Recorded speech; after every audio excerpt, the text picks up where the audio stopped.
un nuevo mayordomo, a Juan Martín de Bilbao, que averigüe lo que debía Alonso de Matos del agua que había aprovechado y que pertenecía a la Iglesia. Parece que con una gestión así y una sustitución tan rápida, la gestión que debió llevar Honorato Pelós no debió ser muy clara. Sin embargo, no parece tampoco que fuera por causa grave. Se le nombra otra vez como vecino, que hace testigo de las dos visitas pastorales siguientes, la de los inviernos de 1524 y la de 1527.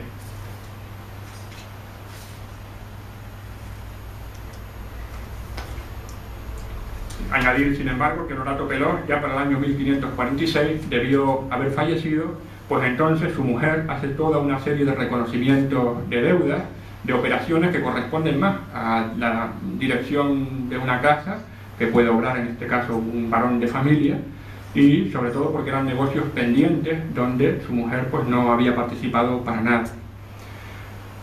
Los hijos, que simplemente los nombro, de Honorato Pelós y Catalina Castellano fueron Lucrecia Pelós, mujer de Amador Espino, descendiente de Gómez de Ocaña, y de ahí pues viene toda una línea bastante extensa con el apellido Espino.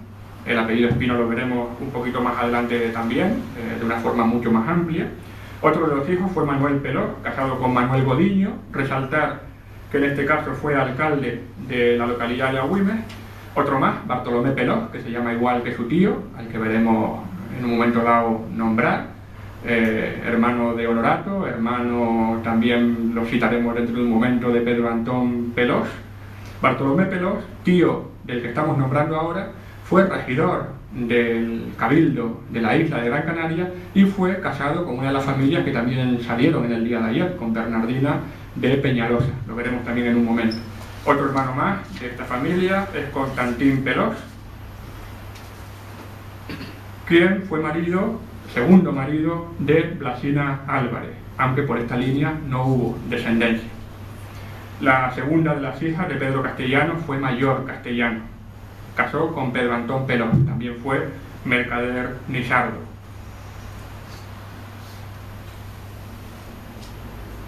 De esta familia, pues destacar fundamentalmente de cómo el 12 de julio de 1533 se traslada hasta la ciudad de Las Palmas para otorgar poder a Roque Díaz de la Rosa, yerno suyo, y así pueda cobrar todo lo que le puedan adeudar y arrendar los bienes que tiene el heredamiento de Temisa. Y en este documento aparece precisamente citado Bartolomé Pelós, el regidor, su tío, hermano de su padre, Pedro Antón Pelós. La descendencia de Pedro Antón Pelós y Mayor Castellano fueron Ginebra Pelós, por una parte, mujer de Roque Díaz, de procedencia de Tenerife, también con una prolífica descendencia en Agüimes. De ahí viene su hijo, que es Francisco Díaz Pelós, escribano de la villa, con una larga, además, un largo periodo de ocupación en las tareas como escribano.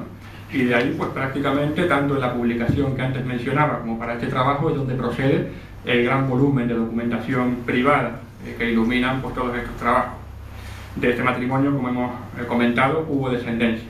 Otros hermanos, los nombres se repiten, fue Constantín Pelós, Lucía Pelós, que casó con Diego Ramírez, hija de Pedro Mayor y de Catalina Ramírez, que fueron vecinos de Telde. Tendrán sucesión en la villa de Agüimes, y que también veremos en un momento dado.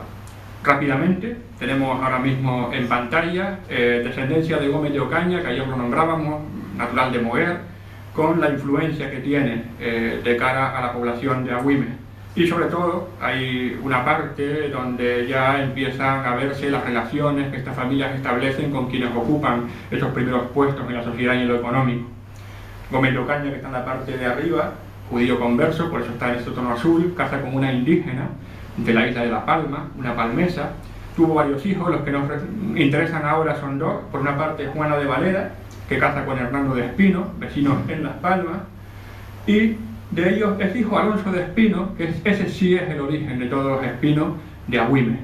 Él es el que va a casar con María de Mirabal, que es la oriunda de Agüimes, y a partir de ahí, y de todos los hijos que a continuación vemos y contemplamos como es el color azul el que predomina, pues ya nos podemos imaginar la cantidad de descendencia que de ahí procede.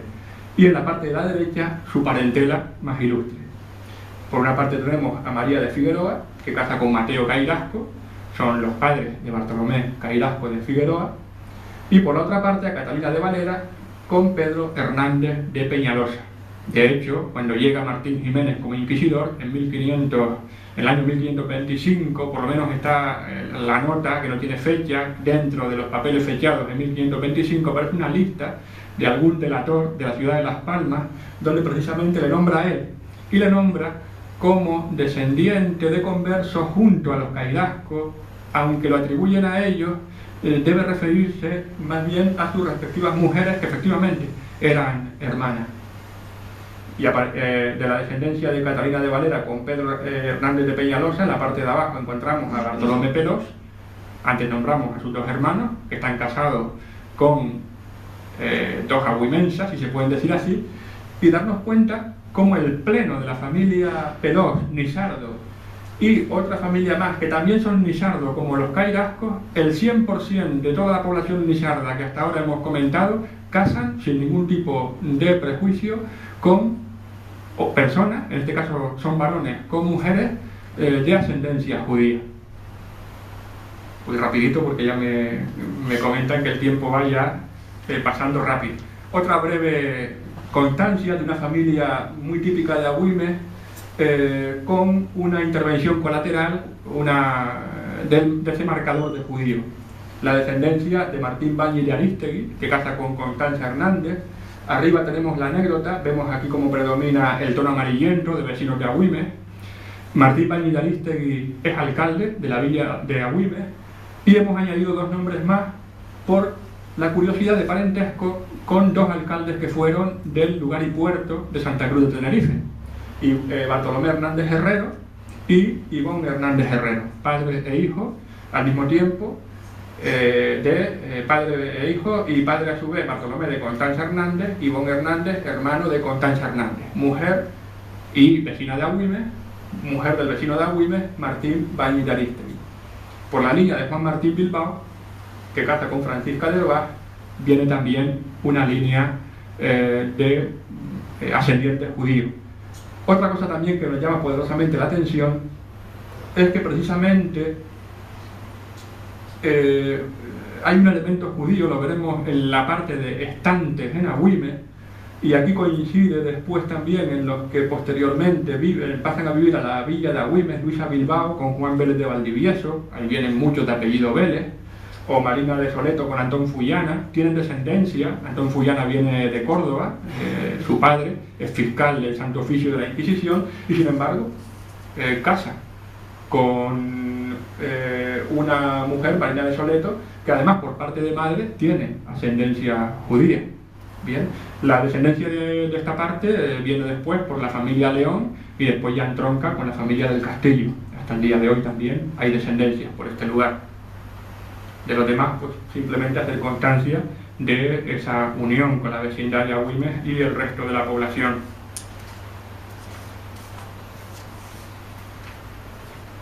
La siguiente, que esa me toca muy de cerca, para sorpresa mía, es la familia de Diego de Aguilar. Estos provienen de Sevilla. Viene a colación citarlos por haber hablado antes de Diego Ramírez, en la parentela de Pedro Mayor y Catalina Ramírez de Telde. Diego Ramírez, también de Telde, escribano que fue de la villa de Agüimes. Tiene un hermano, Diego Ramírez, que es Luis Bristol, que casa con María de Solís y que aparece en uno de los puntos de este árbol genealógico. Paso a comentar desde arriba. Diego de Aguilar, quien tuvo que declarar su genealogía ante el inquisidor de Canarias, Martín Jiménez, el 25 de septiembre de 1525, era hijo de converso del judaísmo, hijo de Hernando de Aguilar e Inés Hernández, naturales y vecinos de Sevilla. Nieto paterno de Manuel de Paneque y María Hernández, vecinos de Sevilla y difuntos al momento en que su nieto declara. Están enterrados, dice, en Santa Bárbara. Ya eran cristianos conversos. Nieto materno de Juan Hernández y Catalina González, todos ellos también vecinos de Sevilla, difuntos y enterrados, estos últimos, en San Juan.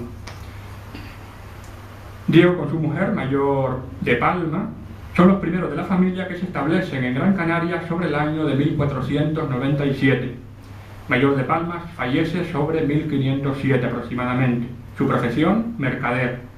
Aparece el 9 de marzo de 1528 en un documento de la escribanía de la ciudad de Las Palmas, en el que Salvador Jiménez, vecino de Agüimes, le reconoce como acreedor por una cantidad de 33.000 maravedíes. Fueron sus hijos, Inés de Aguilar, la mayor, nacida sobre 1504, y que había casado con Francisco de Solís, mayordomo, que fue del señor gobernador de la isla, algo después de 1520. Y tuvieron descendencia. Fueron hijos de Francisco Suárez de Solís, que también se le llama, e Inés de Aguilar, Melchor de Solís, escribano de la ciudad de Telde, donde casó con Isabel de Morales, hija de Alonso de Morales e Isabel Martín, y simplemente pues ahí mencionar que por medio de su hija Inés de Solís, que casa con Juan Vázquez Pacheco, que ayer también se mencionaron, se forma toda una línea aristocrática en la isla de Tenerife.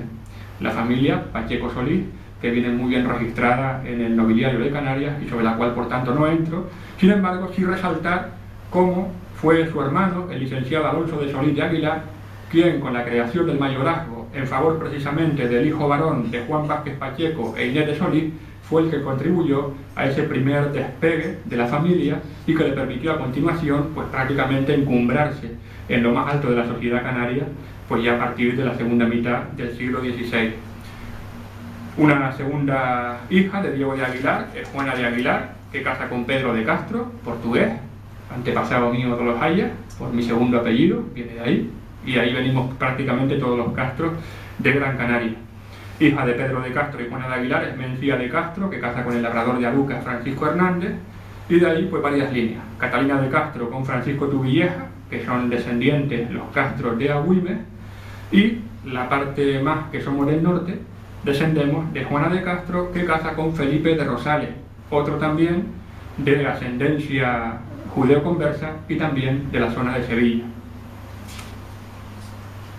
Y finalmente, dentro del conjunto de estantes en Agüimes, que se dedican fundamentalmente al comercio, está Juan de Tarifa, que muere quemado en uno de los autos de fe aquí en Gran Canaria. Tiene una estancia muy corta, apenas unos negocios en Agüimes y poco más. Antón Pérez Cabeza, también aparece en las declaraciones de la Inquisición como judío converso. Y después un conjunto un poco más amplio, porque hay varios miembros de la familia que están implicados en Agüimes, pero no como vecinos, sino como estantes. Tienen algún tipo de negocio, pasan por allí y simplemente, pues con esto termino, me gustaría resaltar a algunos de los miembros de esta familia y con esto acabo. Viene a colación esta familia, no solamente porque están en Agüimes, sino que además, como antes nombrábamos a Pedro Ortiz como escribano de Gran Canaria, de Las Palmas, él es casado con Beatriz de Alemán. La vemos abajo y además en color rojo porque no se conoce, o por lo menos en la documentación que yo he podido consultar, no he visto descendencia de este matrimonio, ni tampoco de sus respectivos hermanos. El origen de esta familia está en García de Córdoba, natural de Lepe, en Huelva. Antes lo nombrábamos precisamente la población de Lepe en el mapa de Andalucía, a colación de este García de Córdoba. Vivió casado con Isabel Alemán, ambos fueron reconciliados en dicho lugar, eran difuntos en 1521.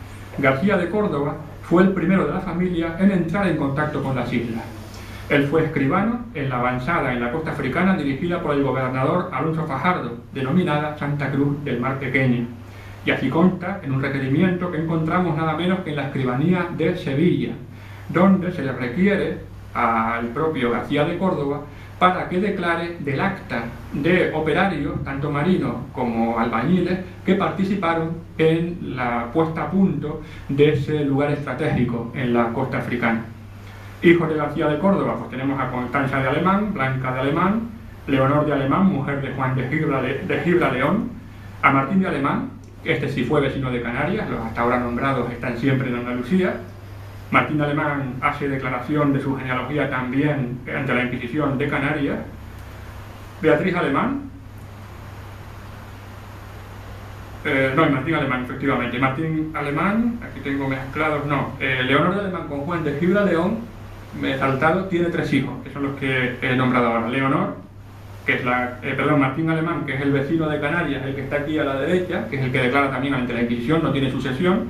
García de Gibraleón, que está aquí en negro en el medio, porque se queda en Sevilla, no viene a Canarias, y el otro de ellos, Beatriz de Alemán, con Pedro Ortiz, el escribano.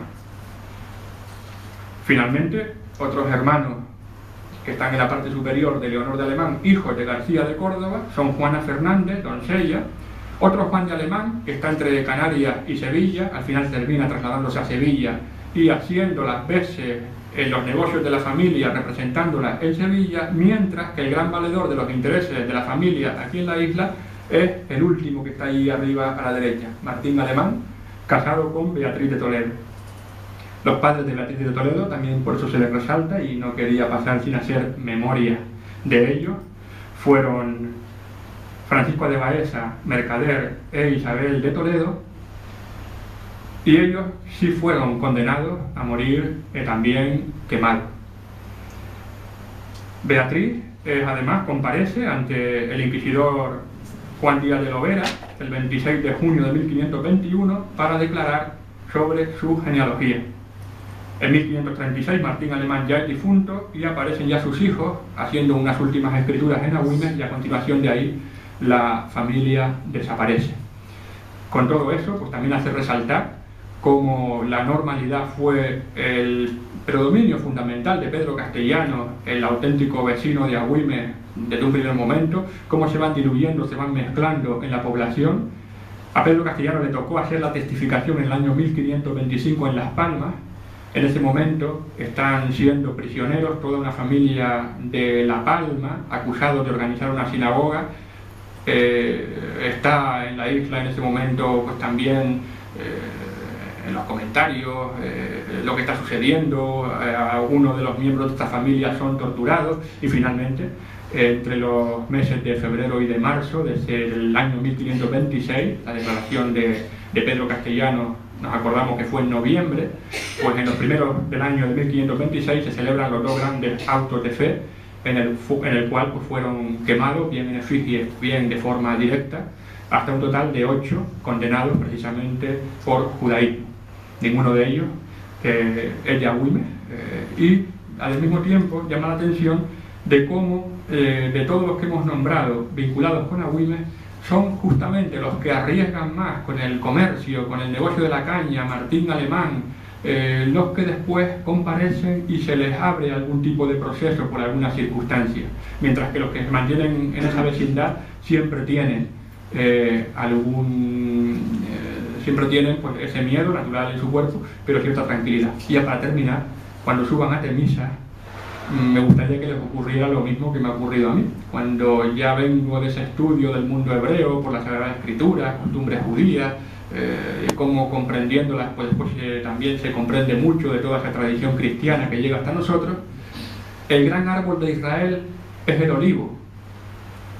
El gran propietario de Temisa es Pedro Castellano, judeo converso.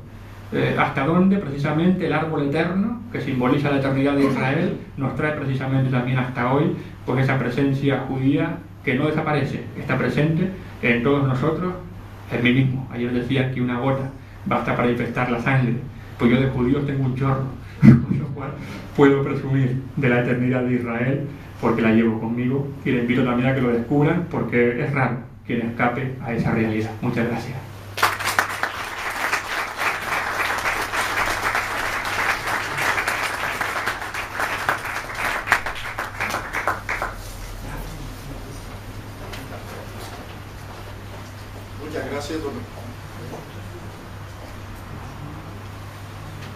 Muchas gracias a don Rafael por su magnífica disertación.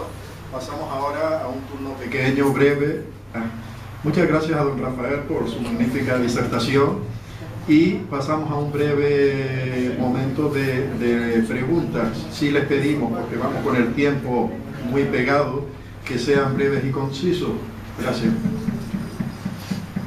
¿Quién quiera preguntar?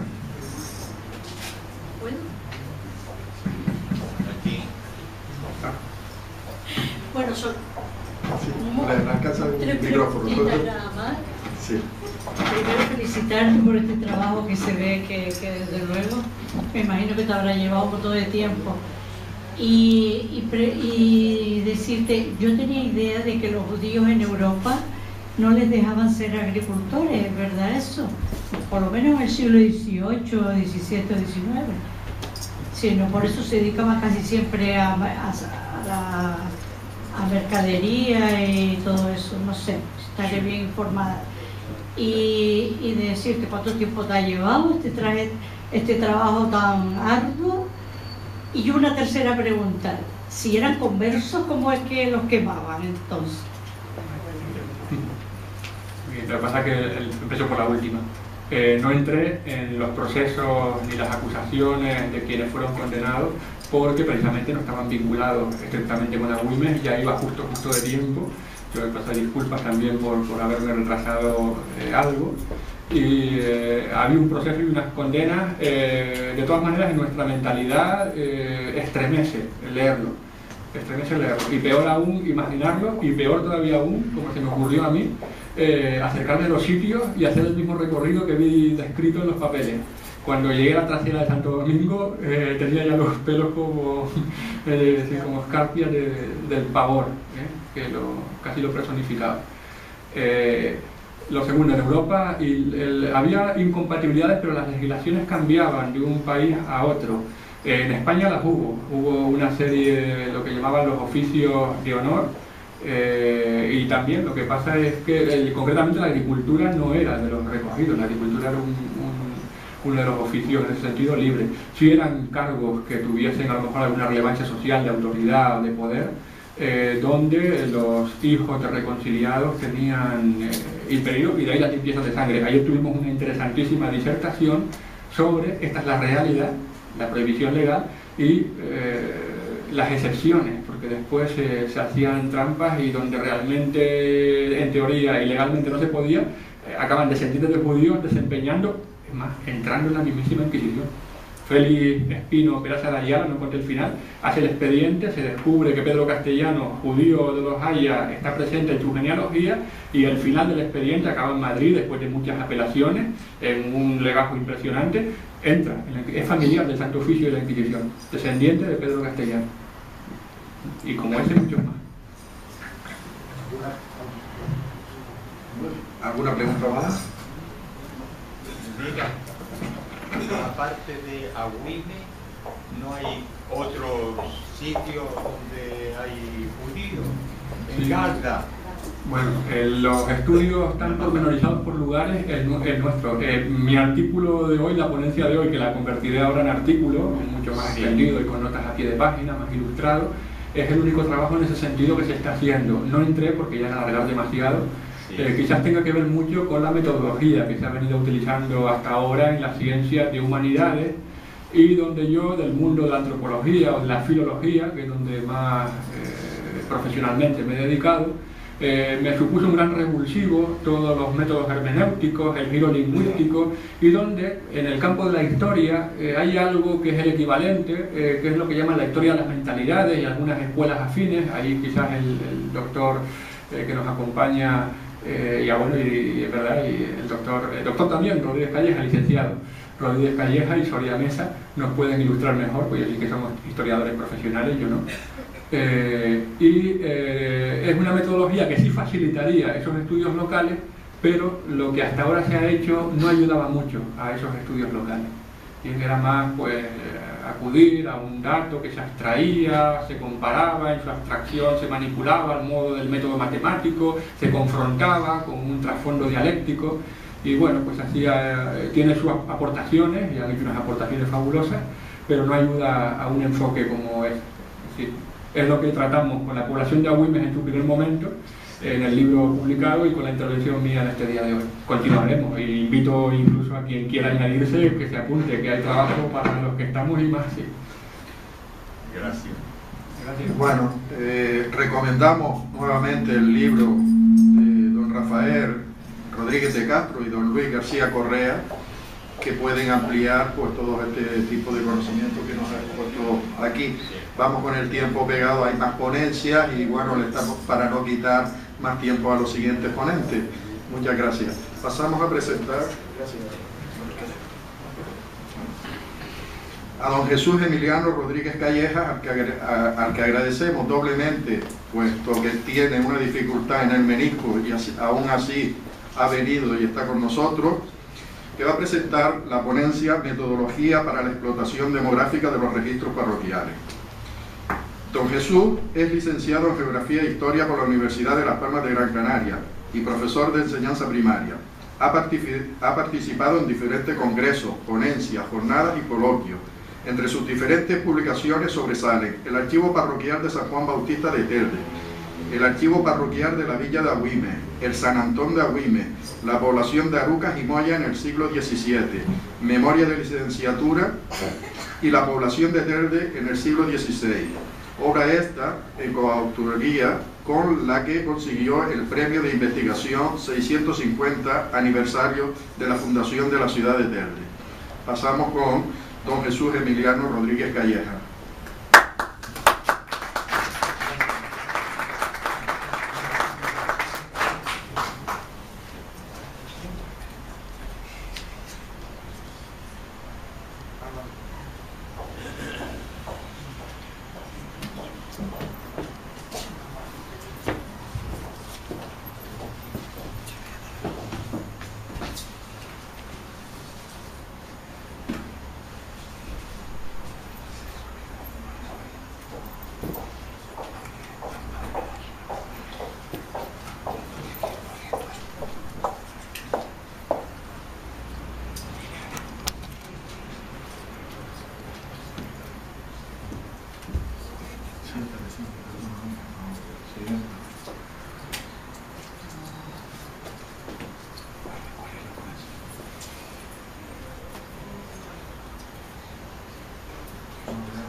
No sé si me oyen.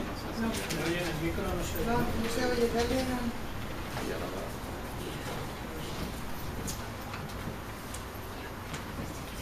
No, ¿se oye?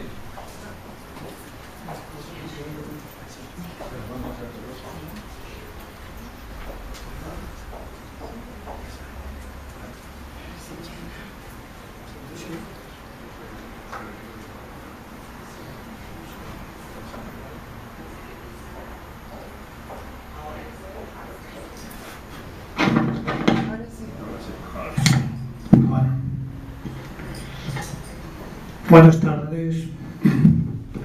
Perdonen este pequeño conflicto de tiempo que en el aspecto didáctico se llama silencio o ruido. Siento no poder dirigirme a ustedes de pie, pero el menisco, que es una dolencia de los millonarios, también afecta a los historiadores, a veces por estar sentados.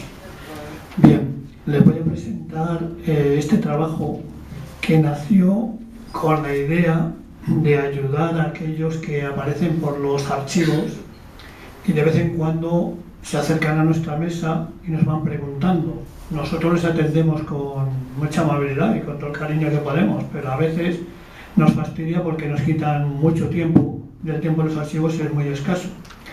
Lo hice sobre todo para aquellos que van a los archivos y no saben con lo que se encuentran, pero sobre todo para orientar a alumnos universitarios que acuden a los archivos a hacer trabajos que les mandan sus profesores y van sin ninguna orientación, ¿no?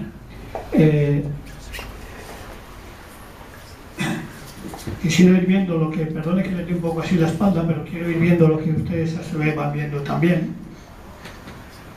Lo primero que les hablo ahí es de los registros parroquiales, su importancia e historia, ¿no?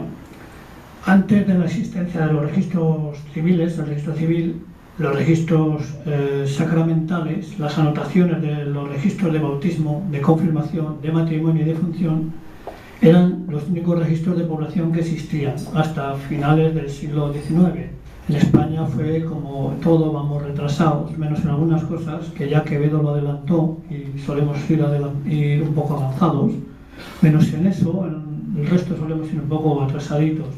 Por tanto, los registros civiles aparecen tardíamente en España. Antes de eso, los registros sacramentales son fundamentales para el estudio de la demografía histórica.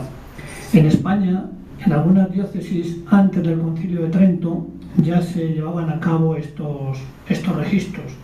Cuando se celebró el Concilio de Trento, fueron precisamente los clérigos españoles los que propusieron estos registros.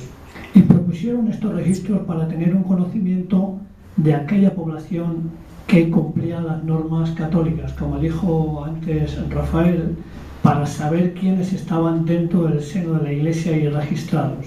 Lo impusieron en Trento y en Trento se llevó a cabo y a partir de ese momento comienzan los registros sacramentales. No comenzaron al día siguiente ni al año siguiente. En algunas diócesis, en algunas parroquias, se fueron retrasando. En otras ya se llevaban. Siempre hemos creído que en Canarias ha sido el lugar avanzado, pero no es cierto. Hay diócesis en la península que son anteriores a los registros de Canarias, muchos de ellos avanzados. Lo que sí es cierto es que el cardenal Cisneros fue el verdadero impulsor y el obispo Diego de Muros, don Diego de Muros, que fue un discípulo de suyo, al llegar a Canarias fue el que impuso estos registros, ¿no? Ahí tienen como en España los mismos reyes obligaron a los registros, ¿no? Ahí les pongo en algunas diócesis para que tengan algunos datos, Burgos, en Alcalá de Henares, el Cisneros que he dicho antes, Toledo, Gerona, Sevilla, Valencia, etc., ¿no? En Canarias se adelanta Trento con Diego de Muros y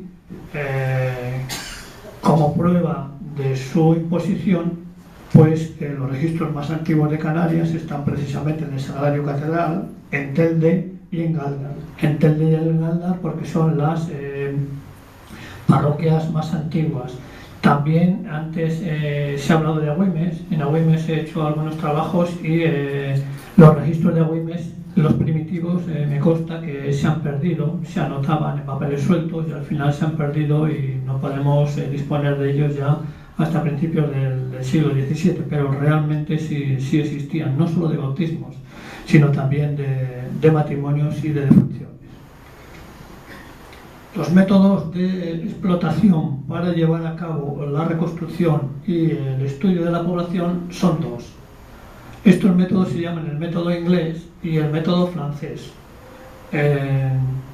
La definición es clara. El método inglés porque apareció en Inglaterra. Los ingleses empezaron a hacer unos recuentos de población, unos recuentos de cantidades, como ven ahí, unos recuentos globales, una recogida rápida, pero que en definitiva solamente da valores cuantitativos, ¿sí? Tantos nacieron, tantos murieron, tantos se casaron, pero realmente no entra a analizar en profundidad la población. El método francés es el método tradicional. Se considera, por tanto, que los franceses, o que la demografía histórica apareció en Francia, fueron los demógrafos franceses los que abrieron este camino de la investigación. Se realiza a través de recoger todos los datos y reconstruir todas las familias. Por tanto, se basa en la reconstrucción familiar, no solo hacer una genealogía, sino hacer todas las genealogías. Y así, como veremos luego, se sabe realmente cómo era toda la población. Es un método muy lento, requiere mucho tiempo, requiere mucho trabajo y sobre todo tiene que dedicarse a poblaciones concretas. No se puede hacer ni para toda la isla ni para poblaciones muy, muy amplias. Algunos historiadores han intentado llevar a cabo este método por medio de ordenadores, pero no es muy efectivo. Yo he hecho comparativas de este método realizado manualmente con realizaciones con ordenador y la realización manual da hasta un 70-80% de fiabilidad, mientras que las reconstrucciones por ordenador tan solo se quedan en un 30%. Por tanto, estaríamos eliminando información. Bien es cierto que nadie, o casi nadie, o muy pocos tienen la paciencia para dedicarse al método francés de reconstrucción familiar de forma manual. La recogida de datos ha de hacerse individualizada, es decir, una ficha para cada suceso, una ficha para cada bautismo, una ficha para cada matrimonio y una ficha para cada defunción. De ahí esa gran cantidad de documentación que se va acumulando. Las fichas, hay modelos, pero cada uno tiene que tener su modelo propio, porque un modelo propio no es impuesto, se es más cómodo con algo propio que se es más propio con algo propio que con algo impuesto. Pero las fichas tienen que tener una característica propia, es decir, tienen que facilitar una rápida recogida de datos, es decir, tú vas ahí al archivo y no te puedes eternizar allí recogiendo los datos, no tienen que facilitar una rápida recogida de datos, porque el tiempo es poco, pero lo más importante es que cuando llegas a tu casa y vas a trabajar con ellas, tienen que facilitarse una rápida lectura. Por tanto, uno tiene que adaptarse las fichas al modelo de la parroquia, al modelo de escritura de los párrocos y sobre todo a su propio modelo mental para luego pasar esos datos a la reconstrucción familiar. Aquí ahora,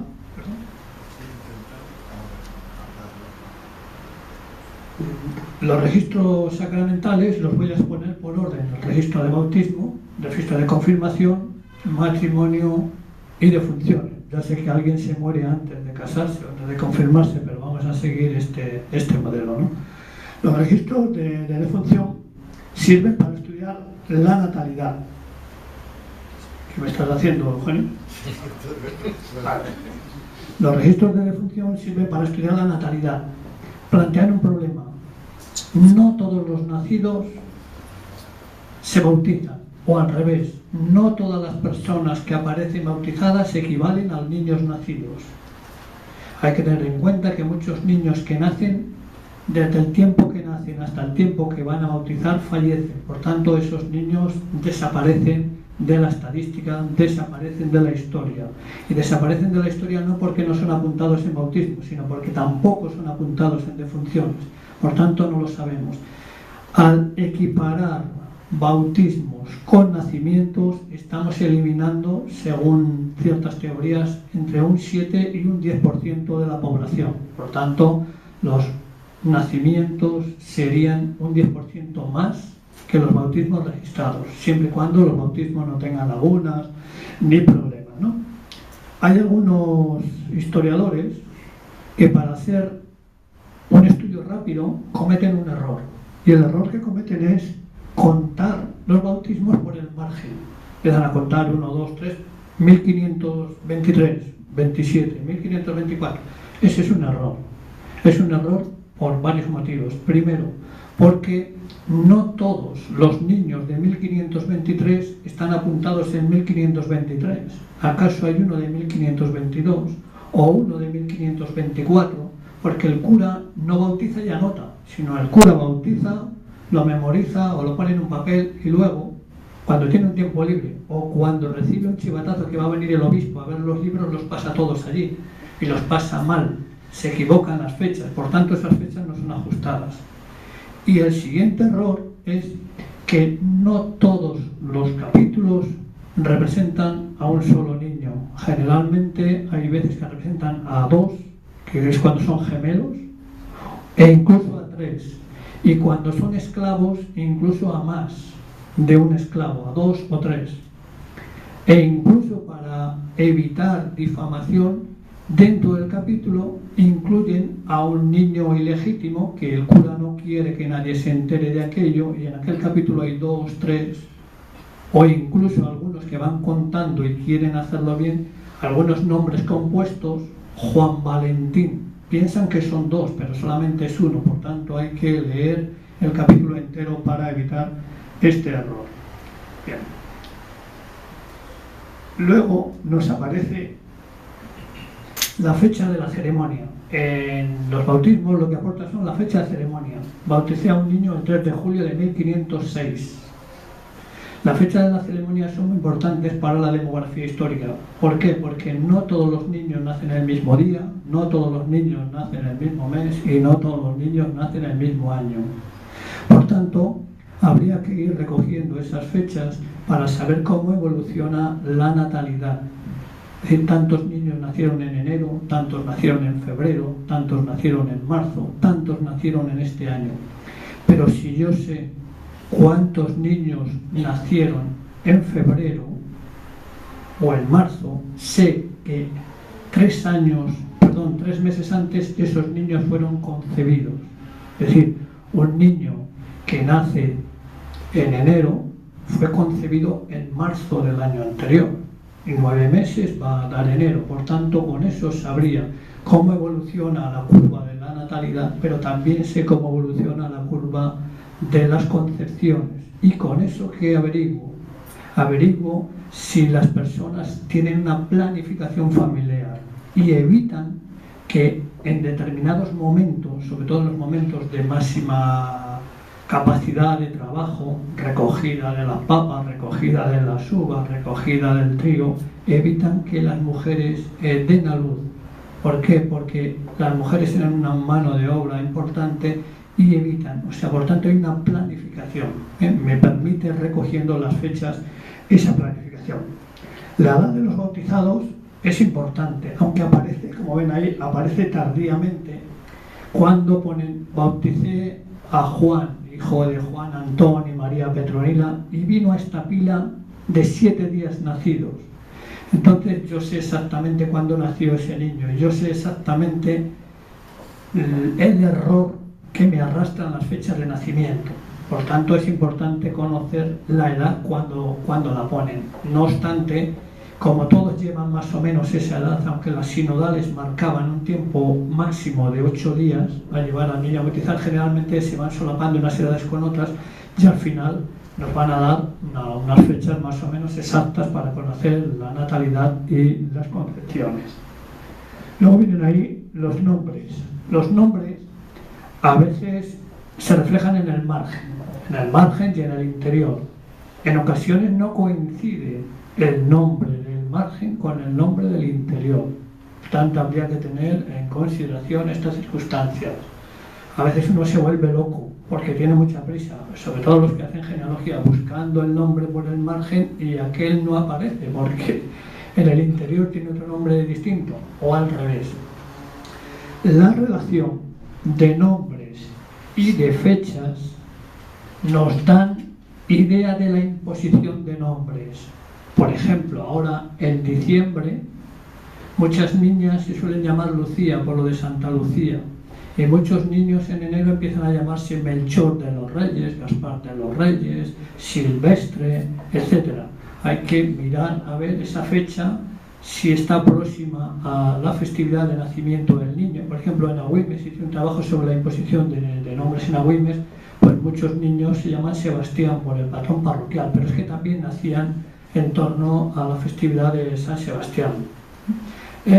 Sabiendo el nombre de los padres y el nombre de los hijos, ver qué coincidencia hay entre el nombre del padre y el nombre del hijo, entre el nombre del niño y el nombre de la criatura, entre el nombre del bautizado y de la madre, o incluso feminizados. La madre se llama Francisca y el niño se llama Francisco, por ejemplo.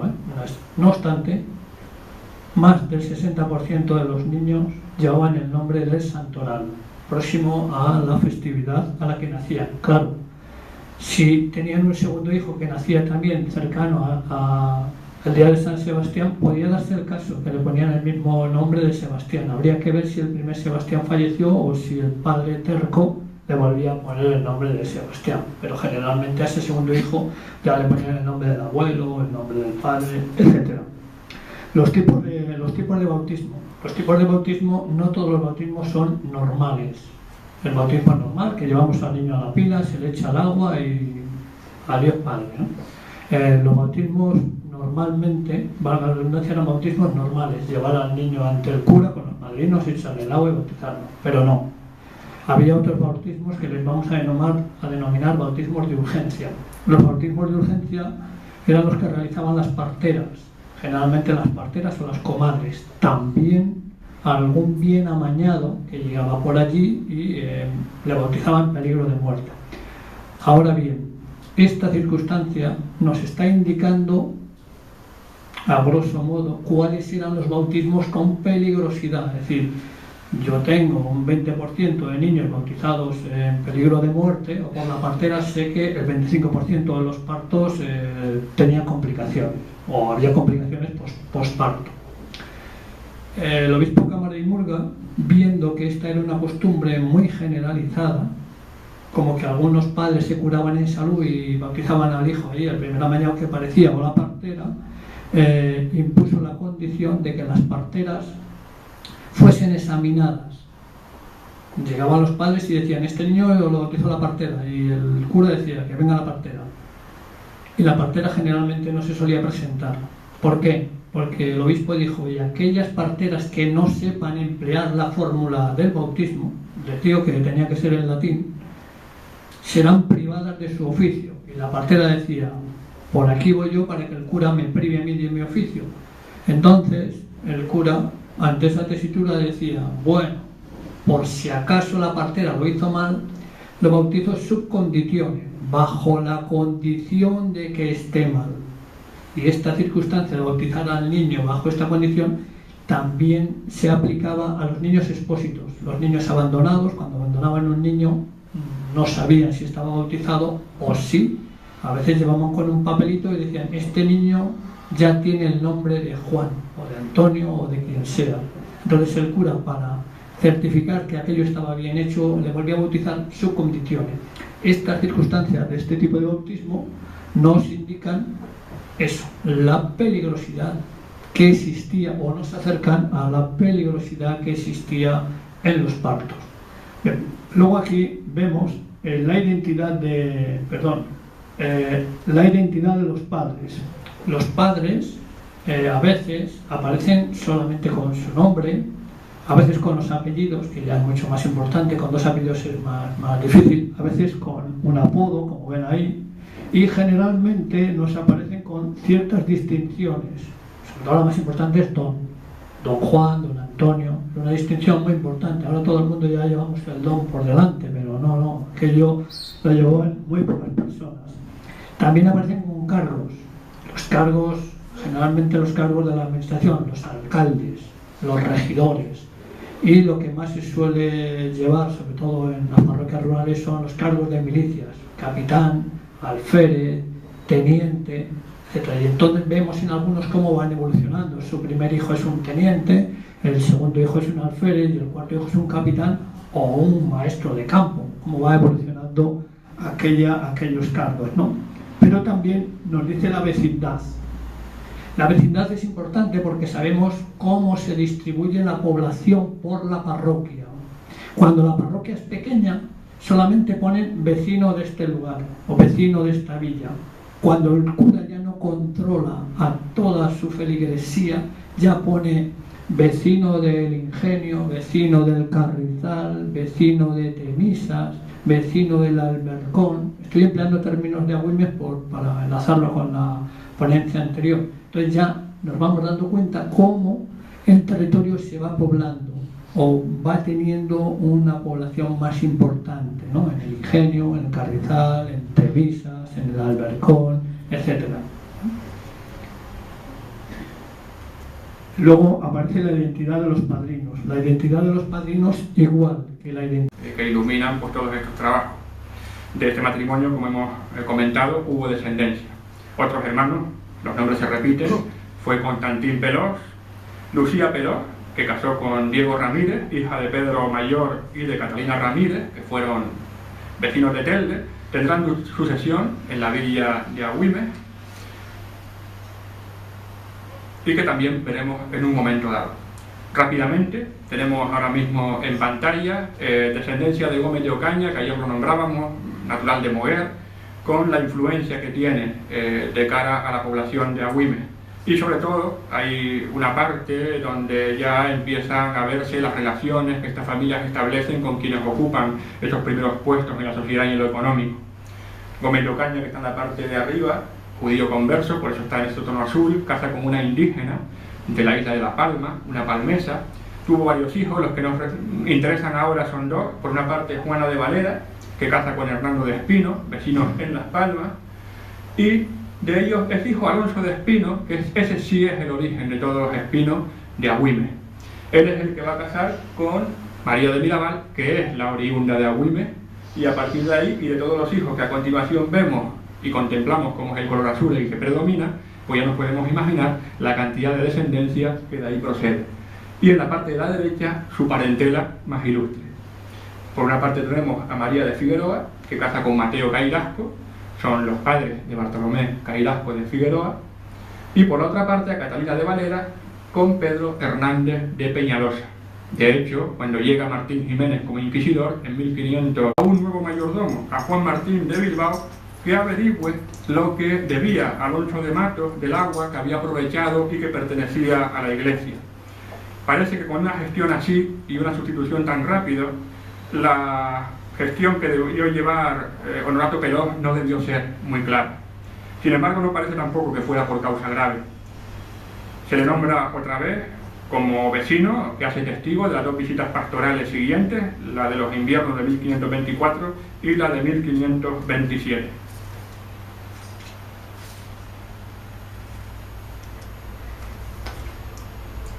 Añadir, sin embargo, que Honorato Pelós ya para el año 1546 debió haber fallecido, pues entonces su mujer hace toda una serie de reconocimientos de deudas, de operaciones que corresponden más a la dirección de una casa, que puede obrar en este caso un varón de familia, y sobre todo porque eran negocios pendientes donde su mujer pues no había participado para nada. Los hijos, que simplemente los nombro, de Honorato Pelós y Catalina Castellano fueron Lucrecia Pelós, mujer de Amador Espino, descendiente de Gómez de Ocaña, y de ahí pues viene toda una línea bastante extensa con el apellido Espino. El apellido Espino lo veremos un poquito más adelante también, de una forma mucho más amplia. Otro de los hijos fue Manuel Pelós, casado con Manuel Godiño, resaltar que en este caso fue alcalde de la localidad de Agüimes. Otro más, Bartolomé Pelós, que se llama igual que su tío, al que veremos en un momento dado nombrar, hermano de Honorato, hermano también lo citaremos dentro de un momento de Pedro Antón Pelós. Bartolomé Pelós, tío del que estamos nombrando ahora, fue regidor del Cabildo de la isla de Gran Canaria y fue casado con una de las familias que también salieron en el día de ayer, con Bernardina de Peñalosa, lo veremos también en un momento.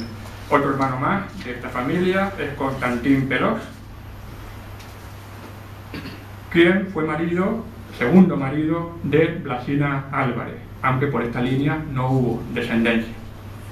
La segunda de las hijas de Pedro Castellano fue Mayor Castellano, casó con Pedro Antón Pelós, también fue mercader nisardo.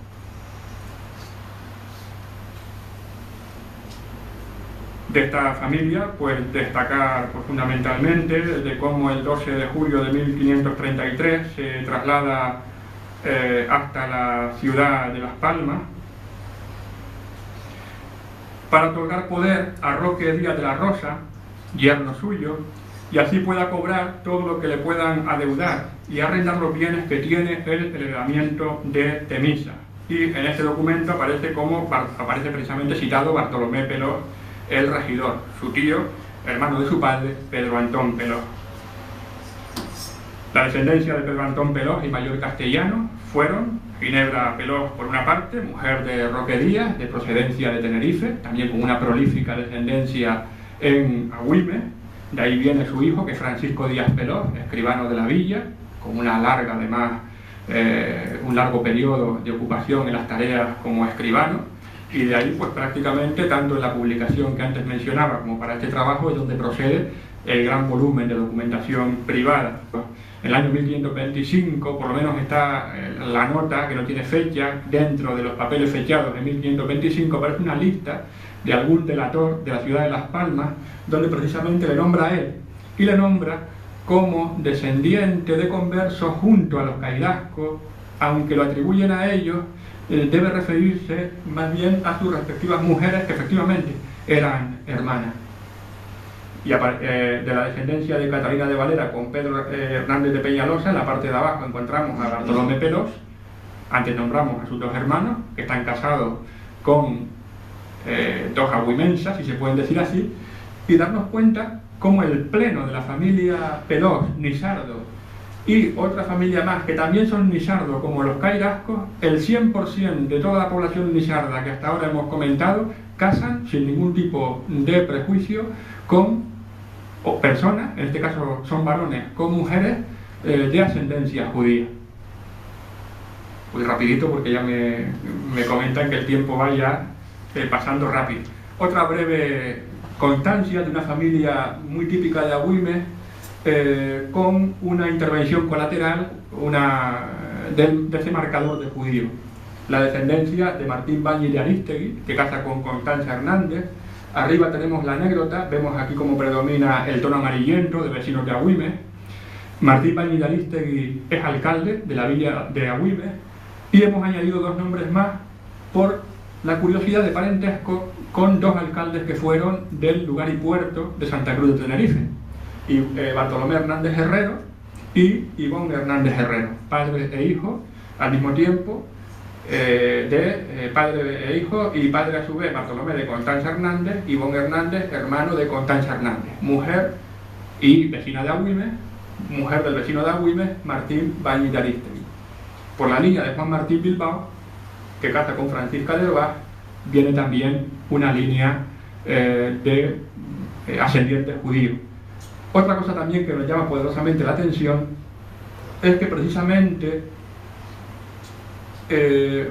hay un elemento judío, lo veremos en la parte de estantes en Agüimes, y aquí coincide después también en los que posteriormente pasan a vivir a la villa de Agüimes, Luisa Bilbao con Juan Vélez de Valdivieso, ahí vienen muchos de apellido Vélez, o Marina de Soleto con Antón Fullana, tienen descendencia. Antón Fullana viene de Córdoba, su padre es fiscal del Santo Oficio de la Inquisición, y sin embargo casa con una mujer, Marina de Soleto, que además por parte de madre tiene ascendencia judía.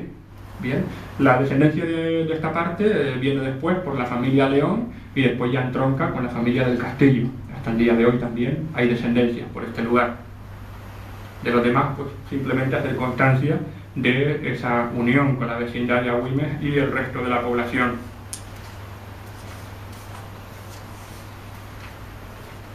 La siguiente, que esa me toca muy de cerca, para sorpresa mía, es la familia de Diego de Aguilar. Estos provienen de Sevilla. Viene a colación